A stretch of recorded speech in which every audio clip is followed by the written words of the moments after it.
बोललो आणि नंतर ठरवलं की जसं लोकसभेची सुरुवात प्रचाराची आपल्याला सगळ्यांना आठवत असेल तर ती राजापूरमधून झाली होती. कोणी राजापुरातच येतो तर ती राजापुरातून झाली होती आणि आज साहेबांचा रत्नागिरी जिल्ह्यामध्ये जो पहिला सत्कार होतोय तो राजापुरातूनच सुरुवात होतोय. आणि माझं पुढचं जे काय करायचं आहे मला असं वाटतं जरी मी सिंधुदुर्गात सुरुवात करीन तरी पहिलं इथेच कुठेतरी नारळ वाढवायला पाहिजे असं मला वाटतं. कारण का साहेब मला आता व्यासपीठावर विचारत होते हे जास्त लक्ष इकडे असतं म्हणजे काय. पक्षाने आपल्याला मला जबाबदारी दिली कुडाळ मालवणमध्ये, तर कुडाळ मालवणमध्ये मी सध्या काम करत आहे. पण कारण का 2009 ते 2014 मी इकडे खासदार होतो तर अनेक माझे म्हणजे एक नातं असं जुळलं की ते नातं कधी तुटलं नाही. किती चढ उतार आले तरी कधी ह्या आमच्या सगळ्या लोकांनी आम्हाला कधी सोडलं नाही. म्हणून कधी कोणी बोलवलं तर नक्की येतो. सांगायचं तात्पर्य एवढं की आज साहेब खासदार झालेत. ओएसिस फर्टिलिटीच्या तज्ज्ञांनी IVF उपचार पद्धतीद्वारे 1 लाखांहून अधिक जोडप्यांना मातृत्व प्राप्तीचा आनंद दिला आहे. मोफत अपॉइंटमेंट बुक करण्यासाठी आजच संपर्क साधा. आणि अनेक वर्षांपासून जवळपास आपल्याला हे 10 वर्ष थांबावं लागलं. या 10 वर्षामध्ये राजापूर मतदारसंघामध्ये काय काय झालं किंवा काय काय नाही झालं ह्याची यादी मोठी आहे. आता त्याची सुरुवात आज राणेसाहेबांनी पहिल्यांदाच जरी सत्कार मेळावा असला तरी राणेसाहेबांचं म्हणणं होतं की पहिलं कारण का कालपासून TV वर राजापुराची बातमी येत होती तर साहेबांचं म्हणणं होतं जर कुठे जायचं लागलं तर पहिलं मला त्या स्पॉटवर त्या ठिकाणावर जायचं आहे. लोक कुठल्या अडचणीत आहेत मला बघायचे आहे. तर पहिलं जर दौरा नियोजित करत असाल तर पहिलं मला त्या ठिकाणी घेऊन जा. आणि तसंच आज साहेब आज अनेक वर्षांपासून रखडलेला आपला राजापूर शहराचा जवाहर चौकाचा जो पाण्याचा प्रश्न आहे गाळ काढण्याचा प्रश्न आहे अगोदर साहेबांनी तिकडे पाहणी केली. आणि जसा एक खासदाराचा दर्जा असावा जसं मी अनेक वर्षांपासून 10 वर्षापासून बोंबलतोय की खासदारांनी कसं वागावं तर आज खासदार कसे वागतात हे आज राणेसाहेबांनी जवाहर चौकात सांगितलं. नाही तर काय ते मागचे माहितीच होतं तुम्हाला. ते आता नको आज पहिला दिवस आहे राहू दे. म्हणून एक स्टँडर्ड असावा. साहेबांसारखी व्यक्ती का खासदार म्हणून निवडून गेली पाहिजे हे आम्ही सातत्याने लोकांना सांगत होतो. ठीक आहे राजापूर मतदारसंघामध्ये मतं कमी पडली पण ती आता जर आपल्याला हक्काचा खासदार मिळालेला आहे हे जर बदल तुम्हाला आता घडवायचे असतील तर पुढच्या या काही महिन्यात आपल्याला घडवावे लागतील. नाहीतर आपण नेहमी दुसऱ्यांनाच निवडून देतोय अशी एक भावना कार्यकर्त्यांमध्ये तयार होता कामा नये.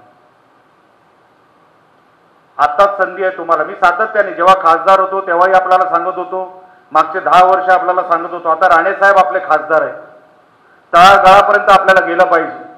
नुसतं साहेबांनी 2-5 कामं ठिकाणी पाहणी केली आणि हे सगळं कामं सुरळीत झालं आपली संघटना उभी राहिली एवढं सोपं समजू नका. समोरच्यांची संघटना ही तळागाळापर्यंतची आहे. आपल्याला जर तळागाळापर्यंत ग्रामपंचायतीपासून खासदारापर्यंत जर आपल्याला सगळी सत्ता हवी असेल तर त्याच्यासाठी गावागावात गेलं पाहिजे. बूथ बांधले पाहिजे. बूथवर सक्षम लोक आली पाहिजे. तरुण मंडळी आपल्याकडे वळली पाहिजे. सर्व जाती धर्माची लोक आपल्याकडे वळली पाहिजे. प्रत्येक वाडीची कामं वेगळी वेगळी असतात ती समजून घेतली पाहिजे. अशी कुठली जर आपण व्यवस्था उभी करू शकलो तर खऱ्या अर्थाने आपल्या पक्षाला मागायची गरज पडणार नाही. आपल्या पक्षाचं नेतृत्व आपल्याला देऊन जाईल अशी व्यवस्था आपण उभी केली पाहिजे. मी माझंच उदाहरण देतो आज कुडाळ मालवणचं. सातत्याने तो 10 वर्ष मतदारसंघ मागे राहिला. साहेबांचा पराभव 2014ला त्या मतदारसंघातून झाला. 2014 ते 2024 आम्ही ठरवलं की काही झालं तरी चालेल पण आपल्याला हा मतदारसंघ प्लसमध्ये आणायचा आहे. तळागाळापर्यंत कोणाकोणाच्या विहिरीपर्यंत कोणाकोणाच्या बांधापर्यंत काय काय करावं लागलं. देवस्थानाचे वाद वेगळे, गावागावातले वाद वेगळे, ह्या सगळ्या गोष्टी गावापर्यंत पोहोचलो. आमच्यासारखी लोक, आमची टीम तिथपर्यंत पोहोचली. गावाचं ऐकून घेतलं. गावाचं ऐकून घेणं हे पण एक मोठं काम आहे. कामं झाली न झाली हा भाग वेगळा आहे, पण गावातला माणूस आपल्याला काहीतरी बोलतोय ते आपण ऐकून घेणं हे त्याचं समाधान आहे, हे लक्षात ठेवा. आपण गेलोच नाही असं समजून की कोणतरी येईल वरतून आणि मग आपण गावात जाऊ, असं वरतून कोण येत नसतं. आम्ही तळागाळापर्यंत गेलो. कुडा मालवणमध्ये हजारांनी आम्ही तेव्हाही मायनस होतो, पण आज त्या मतदारसंघामध्ये 10 वर्षानंतर 27,000 आम्ही प्लस आहोत. 27,000. 2019ला आपण त्या मतदारसंघातून ज्या व्यक्तीने आमदारकी लढवली होती आपल्या पक्षातून, आपण तेव्हा बीजेपीत नव्हतो, तेव्हा ते 12,000 मायनस होते. ती 12,000ची लीड कव्हर करून आम्ही 27,000 म्हणजे जवळपास 40,000 आम्ही तिकडे आघाडी घेतली.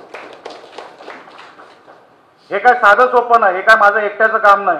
सांगतो तुम्हाला कसं. आज राजापूर मला वाईट वाटतं, आज सिंधुदुर्गाला लागून हा तालुका आपला बॉर्डर आहे एक दुसऱ्याला, तरी आपण अनेक कामांमध्ये अनेक विषयांमध्ये आपण मागे पडलो, ज्याचा उल्लेख मला वाटतं आता विश्वासराव मॅडमनी केला की साहेब आले खासदार म्हणून, आता इकडे जसं सिंधुदुर्गात आपण केलं तशीच व्यवस्था, तसंच काहीतरी चित्र आपण आता राजापूर किंवा रत्नागिरीत उभं करू अशी अपेक्षा त्यांनी व्यक्त केली.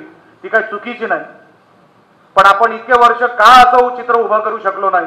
आपण ज्यांना निवडून दिलं ते 10 वर्षामध्ये असं का आपल्याला चित्र निवडून केलं? इथं तर 15 वर्ष एक आमदार आहे, बरोबर आहे ना? 15 वर्ष आहे, खासदार 10 वर्ष होते, मग असं का चित्र उभं राहू शकलं नाही? गावागावाची आज साहेब, आज 6 जिल्हा परिषदचा हा तालुका, 6 जिल्हा परिषदेमध्ये अनेक मोठी मोठी गावं आहेत, काहीच झालेलं नाही, ओसाड पडलेली गावं आहेत. मला परत परत राजापूरमध्ये आलेलं ओसाड हा शब्द आवडत नाही, म्हणून मी तो आज वापरणार नाही. मागे रिफायनरीचा प्रश्न आला, रिफायनरीला विरोध झाला. माझी साहेब आपल्याला एक विनंती आहे, आपण ही केंद्रीय मंत्री असताना मला पेट्रोलियम मिनिस्ट्रीकडे मला आणि जठारानं घेऊन गेला होता. साहेब परत आपल्याला ती चक्र फिरवावी लागतील आणि आपल्याला इथे रिफायनरी आणावीच लागेल, काही करू. कोणाला इथे आवडत असेल ना आवडत असेल, उद्याच्या भवितव्यासाठी, उद्याच्या भविष्यासाठी, या सगळ्या तरुणांसाठी, हे कोणासमोर आता नोकरीकडे आता हात पसरवणार आहेत मला माहित नाही. तुम्हाला हात पसरवायची गरज पडणार नाही जर ती रिफायनरी आपण उभी करू शकलो तर. काल MIDC मधून एक पत्र केंद्राकडे जाणं अपेक्षित आहे. आता इंडस्ट्री मंत्री हे आपल्याच राज्यातले आहेत, आपल्या जिल्ह्यातले पालकमंत्री आहेत, त्यांना फक्त एक पत्र पाठवायचं आहे केंद्रामध्ये पेट्रोलियम मिनिस्ट्रीकडे की आता वातावरण पोषक आहे, जमिनीचं ॲक्विजिशन झालेलं आहे. कारण का जवळपास 90% जमिनीचं ॲक्विजिशन झालेलं आहे, 10%च काहीतरी शिल्लक राहिलं असेल, बरोबर ना रवी? 10% शिल्लक राहिलेलं असेल. सॉइल टेस्टिंग सुद्धा झालेली आहे. सॉइल टेस्टिंगचा रिपोर्ट अनेक महिन्यांपासून ROच्या ऑफिसमध्ये पेंडिंग आहे, MIDCच्या ROच्या ऑफिसमध्ये आहे. कदाचित इकडच्या आहे की तिकडच्या आहे मला माहित नाही, पण ROच्या ऑफिसमध्ये आहे. सॉइल टेस्टिंगचा रिपोर्ट आलेला आहे. आता इकडच्या उद्योग मंत्र्यांनी एवढाच एक उद्योग करावा की तिकडे पत्र पाठवावं की आम्हाला आता ही रिफायनरीची आपल्याला इथे आवश्यकता आहे, आता वातावरण पोषक आहे, आता 3 महिने राहिलेत, आपण या पुढच्या पिढीसाठी जर काय करू शकलो तर ते रिफायनरी आपल्याला परत आणावीच लागेल, अशी व्यवस्था आपल्याला उभी करावी लागेल. कारण का किती वर्ष आपण फक्त दाखवणार आहोत की इकडे हे येईल ते येईल, फक्त स्वप्नच दाखवतोय आपण, फक्त स्वप्नच दाखवतोय आपण. पण आपल्याला खरोखरच मनापासून साहेब आपण इथे आलात, अनेक महिन्यांपासून अनेक वर्षांपासून ह्या तालुक्याचं आणि तुमच्यावरचं प्रेम हे वेगळं आहे. मी तळागाळापर्यंत गेलेलो आहे साहेब. या गावागावांमध्ये रवी मला अनेक गावांमध्ये प्रत्येक जिल्हा परिषदेच्या प्रत्येक गावामध्ये आम्हाला रवी नागरेकरांनी नेलेलं आहे. साहेब तुमच्यावरचं प्रेम ह्या राजापूर तालुक्याचं, ठीक आहे मतं कमी मिळाली असतील, ती का कमी मिळाली याचं कारण पण रवींनी सांगितलं. कुठेतरी आम्ही कमी पडलो असू, कुठेतरी काय वेगळा वर्ग आपल्या विरोधात असेल, पण तुम्ही साहेब कुठे कमी पडला नाहीत. तुमच्यामुळे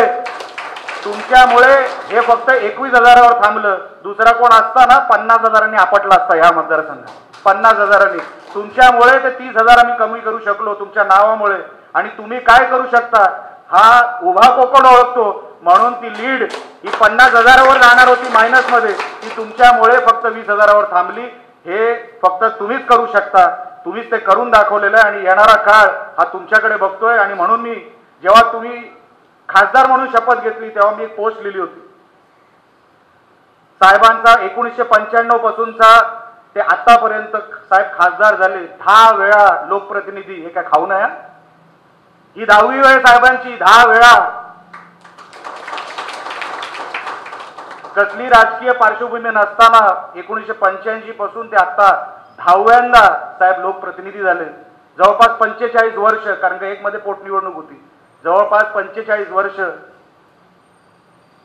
साहेबांना जेव्हा आणि आम्ही घर म्हणून त्यांना विचार, साहेब नाही, मला संधी मिळाली तर मला ह्या कोकणाच्या जनतेची सेवा करायची आहे, म्हणून मला ती संधी मिळाली तर मी घेईन. कारण का वय किती झालं ते महत्वाचं नाही, मला करायचं काय ते जास्त महत्वाचं आहे. आणि म्हणून या वयात सुद्धा साहेब जसा प्रचार केला आपण सगळ्यांनी बघितला, प्रचारात कुठेही कमी पडलं नाही. दिवसभर आम्ही कुठेतरी, मी आणि रवी तर कुठेही गेला तरी म्हणजे काम करतो, पण कसा असतो ना आरामात, मी पण असतो तसं, मी पण असतो, रवी तुझ्यावर मी पण आहे, असं काही नाही. तर तो म्हणाल परत गाडीत बसणार नाही, असं काही नाही. आम्ही कसं कधी कधी कंटाळतो, मी असेल, रवी असेल, सुतार असतील, त्यांचं पण नाव घेतलं, गुरवांचं पण, आम्ही कधी. पण साहेबांच्या चेहऱ्याकडे बघून किंवा त्यांच्या दिवसभराचा जो काय कार्यक्रम बघून साहेब कधी कंटाळलेले दिसले आम्ही इतक्या वर्षात कधी बघितलं नाही. आणि म्हणून असा माणूस आपला खासदार झालाय.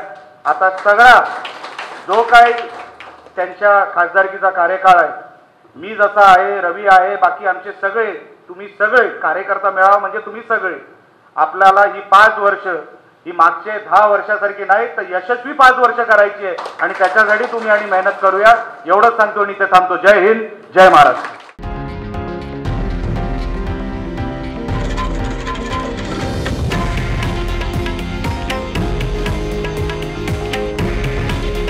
हे आहे देशातील नंबर 1 न्यूज नेटवर्क आणि आपण पाहत आहात TV9 मराठी. काळजी तुमची, हित महाराष्ट्राचं.